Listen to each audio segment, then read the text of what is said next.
Hello, everyone, and welcome to the Right Here Festival. My name's Laura, and I'm a trainee producer here at Creative Crawley. We're so pleased you've joined us for this Crawley Creatives Talk, and there's much more happening in the festival later today and tomorrow. I'm now delighted to introduce the wonderful Grace Saif. Hello, Grace, how are you? I'm good, thank you, Laura. How are you?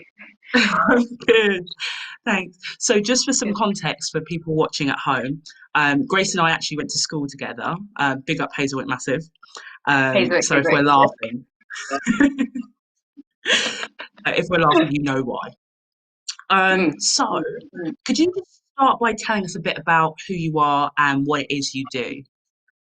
Yeah, so my name is Grace Saif. I'm an actor.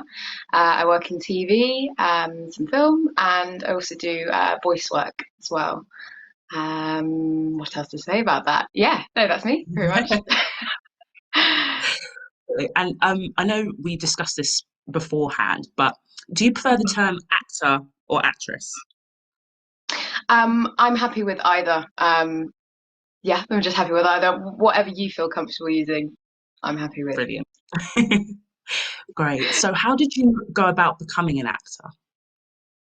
So I think the kind of beginning of my interest in acting and in the arts generally happened. So I lived in Crawley, so went to school in Crawley, kind of grew up in Crawley, and at that time. Crawley had a really amazing like live music scene, still does, and it's a really kind of supportive, close community, something quite different to London. And so I was constantly exposed to artists, musicians. There's always like a program or something going on. And in terms of acting, the person that really got me into that was a drama teacher, Mr. Guy Williams from Hazelwick School. Yeah. He kind of piqued my curiosity into different kinds of storytelling, specifically through theatre. So that's kind of where I got my start, I guess, in terms of being interested in acting. Yeah, that's great. And were there any particular choices that you made when you were younger that helped you get into acting professionally? Yeah, so at the time, I don't even think I realized there were choices. I was kind of following what I was interested in. I think one of the things was I don't know if you still do it, but work experience. We did work experience at Hazelwick. Around 14, we had to pick somewhere to work for a week or two, and I chose the Horth Theatre in Crawley to be a technician for a week, and they actually kept me on, which was fantastic. And I got to see lots of different kinds of theatre and performances, and then slowly realised actually I wanted to be on the stage. As much as coiling cables is awesome, I really wanted to be a part of what they were doing on stage. So I think that may have, before I even realised I wanted to do acting, kind of put me on that path, I guess. Yeah. And are there any important people who have helped you become an actor? Again, I have to bring up Guy because at the time in school he was a little bit doing again. I don't know. He's kind of unique in his style of teaching. He was very immersive, got us to just dive straight in, no matter how difficult the subject matter was. And at the time, he was doing a performance piece with the sixth formers, and they were doing devised theatre around Greek myths, and then they would take it to Bosnia to work with another theatre company there, and share their pieces. And I remember when I was in year 8 or 9, the sixth formers who'd just gone on that trip showed us the performance. We were all in the little studio, just like excited to watch them. And Erin Doherty was one of the students there, who was one of my sixth formers, who is now Princess Anne of the Crown. Yeah. Um, Amazing. And I remember Mental. watching her in that performance and thinking, yeah, I want to be like that. I want to be half as good as that. So I think Guy and Erin, thank you sincerely. They definitely were a huge inspiration to me. And then I guess alongside that, there's the staff, the drama teachers helping me with my applications. They were really supportive of that. So I have to really thank them, really. Fantastic, thank you. So when did you get an agent? And would you say having an agent is an important way to get work? So in terms of when I got an agent, so I went to a drama school, which is 3 years of vocational training. You don't study anything else apart from acting and practically each day. So your first year is sort of about developing you, the kind of the basics, so the voice and the movement. And then your second year, you have these kind of semi-professional productions that you take to schools and also are open to the public. But when you get to the third year, that's when you start doing performances that are more for the industry. And at that time, they can invite casting directors, agents, anyone sort of in the field, as well as the general public. And so that is where I got my agent. I got my agent in the third year, but it wasn't straight away. She came to see me for a few performances just to get an idea about um, my range, if I was good, to get an idea about my range, what I could do, and also just to get to know each other better. Um, but that said, not everyone leaves drama school with an agent, so it's perfectly normal. A lot of actors find themselves in this situation. And I think it also depends on what work you're trying to focus on making. If it's just strict acting, there can be some limitations, but then again, there are still ways around that. There are open casting calls. There's through Spotlight. There are ways to audition and be seen for things without an agent.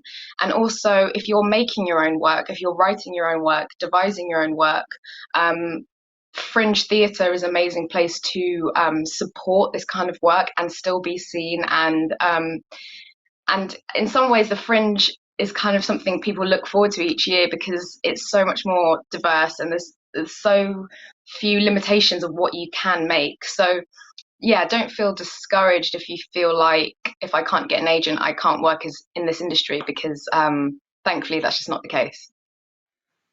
That's really helpful, thank you. Just off the back of that, what advice Mm. would you give to someone who maybe doesn't have the financial ability to pay for drama school? So I was in the same position myself when I was applying for drama school. So I come from a single parent family and very low income, but there were grants that were available to me, and scholarships, and also the schools themselves.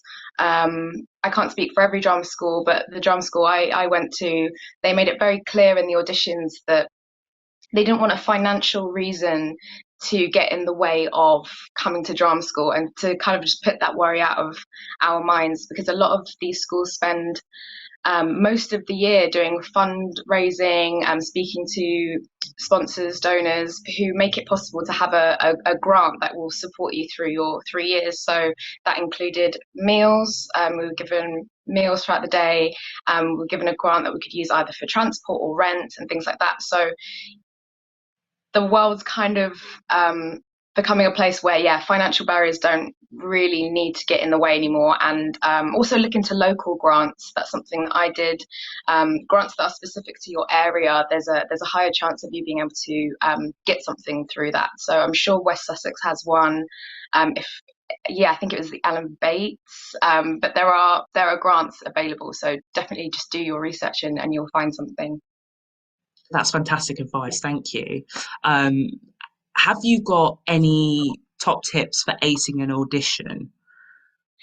Yes, yes. Okay. So, I guess people get nervous at auditions for different reasons, whether it's for me, it's always this weird feeling that I'm not prepared enough. Um, and so I think one of the things you can do to negate that is really learn your lines until you know them forwards and backwards. But also don't forget to bring some of yourself to this audition as well. They're just as interested in you as a person as the piece you're performing. And also, it's about how you specifically react to this text, song, dance piece. You're the only person like you, every other person that they're seeing, you're not trying to match them or match this idea in the casting director's head. I wish we could read their minds, but we can't. So I think the best thing you can do is, well, I guess it said a lot, but be yourself, but also bring in something that you want to say about the piece. relate it to, an experience you've had, make it personal to you, because then I think that takes the comparison out of your head. um and also, if things go wrong, lots of actors, including myself, have horrible, horrible, horrible stories about auditions that have gone terribly. I've I got dread to about think. seven. About seven. And you just have to kind of see it in a way that you'll always learn something from it, even if it goes Yeah, really badly. Try your best to see kind of the funny side of it, and take what you learn from it. I think that's the best way to deal with auditions, for me anyway. absolutely. And I think it's a thing of these bad experiences, you learn more from them than you do the good experiences. So Absolutely. that's really Absolutely. That's great. completely true. Yeah, yeah, yeah. Definitely. So how is has the pandemic affected your work just within the last year? Um, so I think the part of our industry that's been affected the most is theatre. TV productions, film productions, and even voice work. That's all kind of they've been able to make that COVID safe. Voice work you can do in isolation, but you can't put 800, 900 people back in a room again for theatre, which is really sad. It's a really exciting, innovative strand of our industry. Um, and I think in that as well, sort of fringe theatres have been affected the worst. So that includes pub theatres, Edinburgh, vaults, things like that. So for those actors that work primarily in theatre, they haven't been able to work in this period of time. But I think that has pushed certain industries to be more creative, putting things online, making productions available for people to watch at home, maybe for people who haven't even been able to see it before, um, which is a kind of a good silver lining to all of this. Um, so yeah, it's been really strange, during this bubble, but in this time. But in terms of people's safety, I think it was absolutely the right choice to make, and we just have to be patient and keep looking ahead, I guess, and hoping everything will kind of come back to normal. Yeah, absolutely. I completely agree. Um, just off the back of that, what sort of struggles have you faced so far in your career? So I think, the things that I've struggled with haven't been they're not unique to me. I think every actor has gone through these things. I think one of them being, getting used to being unemployed. It sounds really strange, but we're not in a we're not in an office job. It's not a secure sort of daily job. Sometimes you'll be working very intensely for 6 months, and then it might be 3 months of just auditioning and not working, and then you might have a week here, a week there. So I think it's just understanding that this is a really normal part of the industry, and that you're not doing anything wrong, and that at any time there are many, many, many other actors that are also just auditioning and not in jobs. And so I think it took a while for me to think, okay, I'm not messing this up any more than anyone else is. It's just the nature of, there are more actors than jobs, so we all kind of have to wait our turn a little bit. And I think the other thing related to that is time management as well.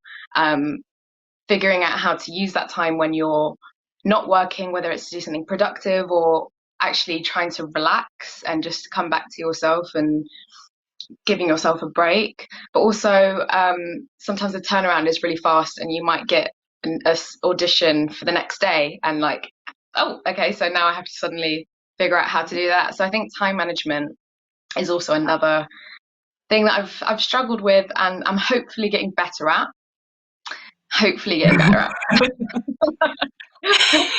Speaking of time management, I've just realised we have about 5 minutes left together. So Yeah. Okay.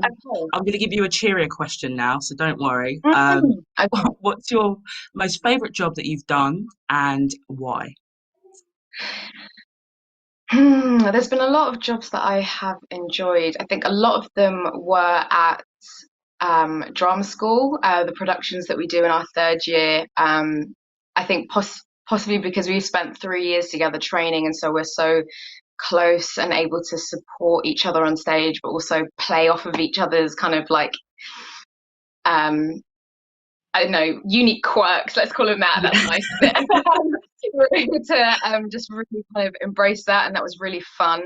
Um, Something else that I did when I was younger, which was the National Youth Theatre. I know I didn't mention it, but the National Youth Theatre is somewhere that you can go before drama school. So I think it's aimed at like 14 to 16. And there's a summer program where you go and you train for 2 weeks, kind of get a condensed version of drama school training.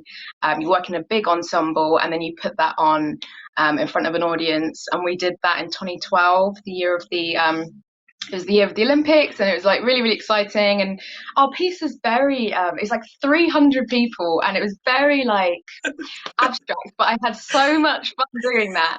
Um, I think, I think I enjoy those jobs where you connect with the people as much as you do with the work, because I think that's something that's very unique about this industry is that you're not working in isolation at your desk and not, you get to know people, but this is kind of going beyond that. And I just really enjoy the way that these productions or films or anything can bring a group of people together like that. And those have been my most enjoyable ones, where I still call up those people today and I'm like, how you doing? Do you know what I mean? I really feel like you would go with friends. And I like that. How are you? I really like that. I enjoy that. That's amazing. Thank you so much, Grace. It's been an absolute pleasure talking. Yes, no, I loved it. Thank you. Yeah. And I'd just like to thank everybody else involved in making these talks possible.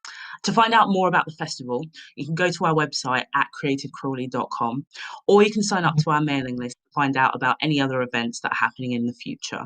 And don't forget to fill out our feedback form. We'd love to hear from you, and we're constantly looking for ways to improve and develop. Once again, thank you so much, Grace. It has been a pleasure. It really has. Cheers. Bye. Bye.